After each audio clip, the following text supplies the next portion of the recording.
ರಾಜ್ಯದಾದ್ಯಂತ ಭಾರೀ ಮಳೆ ಅಬ್ಬರ. ರಾಜ್ಯದ 7 ಜಿಲ್ಲೆಗಳಲ್ಲಿ ಆರೆಂಜ್ ಅಲರ್ಟ್ ಘೋಷಣೆ. ಕರಾವಳಿ ಮಲೆನಾಡಿನ ಆರೆಂಜ್ ಅಲರ್ಟ್ ಅನ್ನು ಘೋಷಣೆ ಮಾಡಲಾಗಿದೆ.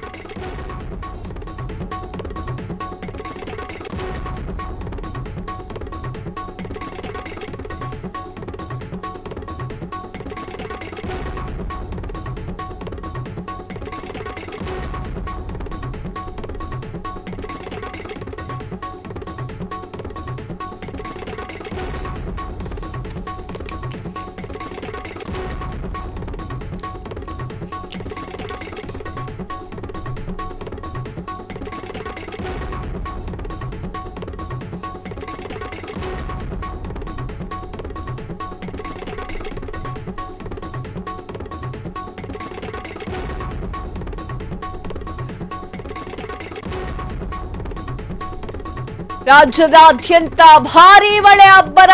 ರಾಜ್ಯದ 7 ಜಿಲ್ಲೆಗಳಲ್ಲಿ ಆರೆಂಜ್ ಅಲರ್ಟ್ ಘೋಷಣೆ. ಕರಾವಳಿ ಮಲೆನಾಡಿಗೆ ಆರೆಂಜ್ ಅಲರ್ಟ್ ಘೋಷಣೆ.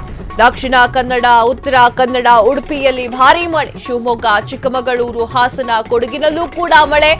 ಬೆಂಗಳೂರು, ಮೈಸೂರು, ಮಂಡ್ಯ, ಚಾಮರಾಜನಗರ, ಯಾದಗಿರಿಯಲ್ಲಿ ಯೆಲ್ಲೋ ಅಲರ್ಟ್ ಘೋಷಣೆ ಮಾಡಲಾಗಿದೆ.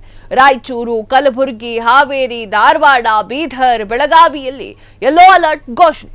ಬೆಳಗ್ಗೆಯಿಂದಲೇ ಬೆಂಗಳೂರಿನಲ್ಲಿ ಮೋಡ ಕವಿದ ವಾತಾವರಣ. ಮುಂದಿನ 3 ದಿನ ಬೆಂಗಳೂರಿನಲ್ಲಿ ಭಾರೀ ಮಳೆಯ ನಿರೀಕ್ಷೆ ಇದೆ. ಇವಾಗ ಆಲ್ರೆಡಿ ಹವಾಮಾನ ಇಲಾಖೆ ಹೇಳಿದೆ ಅಲ್ವಾ, ಈಗ 3 ದಿನಗಳ ಕಾಲ ಬೆಂಗಳೂರಿನಲ್ಲಿ ಭಾರೀ ಮಳೆ ಇದೆ ಅಂತ ಹೇಳಿ. ಈಗ ರಾಜ್ಯ ಸರ್ಕಾರ ಏನ್ ಮಾಡ್ತಾ ಇದೆ, ಈ ವಿಚಾರಕ್ಕೆ ಸಂಬಂಧಪಟ್ಟಂತೆ ನೀರು ಹರಿದು ಹೋಗಕ್ ದಾರಿಗಿರಿ ಮಾಡಿಕೊಟ್ಟಿದಾರೋ ಇಲ್ಲ ಪ್ರತಿ ಸಲ ಆದಂಗೆ ಈಗಲೂ ಆಗುತ್ತೋ, ಇದು ಮಾಡಬೇಕಾಗಿರುವಂತಹ ಕ್ವಶನ್ ಜನಸಾಮಾನ್ಯರು. ಈಗ ಯೆಲ್ಲೋ ಅಲರ್ಟ್ ಹಾಗೂ ರೆಡ್ ಅಲರ್ಟ್ ಘೋಷಣೆ ಮಾಡಿದ್ದಾರಲ್ವಾ, ಆ ಒಂದು ಸ್ಥಳಗಳಿಗೆ ಸರ್ಕಾರ ಏನ್ ಮಾಡ್ತಾ ಇದೆ? ನೀರು ತುಂಬದ ಮೇಲೆ ಜನಗಳನ್ನ ಆಚೆ ಕರ್ಕೊಂಡು ಹೋಗ್ತಾ ಇದ್ದಾರೆ ಏನು? ಇದ್ರ ಬಗ್ಗೆ ನೀವು ಯೋಚನೆ ಮಾಡ್ಬೇಕು. ಕ್ಷಣ ಕ್ಷಣದ ಸುದ್ದಿಗಳಿಗಾಗಿ ಫ್ರೀಡಂ ಟಿವಿ ಸಬ್ಸ್ಕ್ರೈಬ್ ಮಾಡಿ, ಲೈಕ್ ಮಾಡಿ ಹಾಗೂ ಫಾಲೋ ಮಾಡಿ. ಹೊಸ ಸುದ್ದಿಗಳ ನೋಟಿಫಿಕೇಶನ್ಗಾಗಿ ಬೆಲ್ ಐಕಾನ್ ಮೇಲೆ ಕ್ಲಿಕ್ ಮಾಡಿ.